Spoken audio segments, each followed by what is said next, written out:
దేవుని సన్నిధిలో నేను తెలివిలేని పశుప్రాడినైతేని, నీ సన్నిధిని మృగమొంటి వాడినైతేని అనే సమాచారం ఒప్పుకుంటున్నాడు. అంటే అర్థమైంది అనమాట.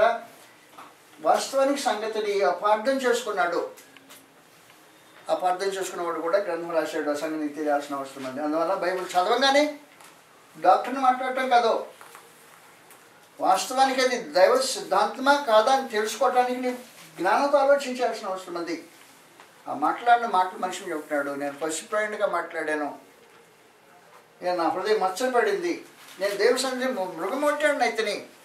కాబట్టి మృగమొంటి వాడు మాట్లాడిన మాటలు ఉన్నాయి, పశుప్రాయుడు మాట్లాడిన మాటలు ఉన్నాయి గ్రంథంలో. తానే చెప్తాను ప్రత్యేకించిన మాట. అందువల్ల దాన్ని నా దయతో నా మరవాలకించి బైబిల్ దేవుని గ్రంథం, మీరెవరు దాన్ని శంకించాల్సిన అవసరం ఉండదు. బైబిల్ దేవుని గ్రంథం అయినప్పుడు దేవుని గ్రంథాన్ని దేవుని గ్రంథంగానే మనుషులు చదవాల్సిన అవసరం ఉంది. దేవుని సందేశంగానే వినాల్సి ఎరగాల్సిన అవసరం ఉంది. దేవుని సందేశాన్ని దేవుని సందేశంగా ఎరిగి జీవితాన్ని కొనసాగించకపోతే నష్టపోతుంటాం, భక్తులు అనుకుని మోసపోతుంటాం. అందువల్ల దయతో మన వాళ్ళకి ఏం చేయాలంటే, మీరు వినేటప్పుడు పరిశీలనగా ఆలోచించేయండి, గుడ్డిగా నమ్మకండి. వినదంతా సత్యమని పరిశీలన లేకుండా అంగీకరించకండి.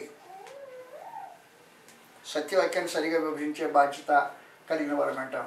దశలోనికలో ఉండే మనుషుల్లాగా దశలోనికంటే బెరియా పట్టణస్తులు శ్రేష్టమైన వారని చెప్పిన గ్రంథం చెప్పినట్టు మాట్లాడిన సంగతులు అలాగ ఉండవో లేవో అని లేఖనాన్ని పరిశీలించే బాధ్యత కలిగిన వారంటే శ్రోతలు.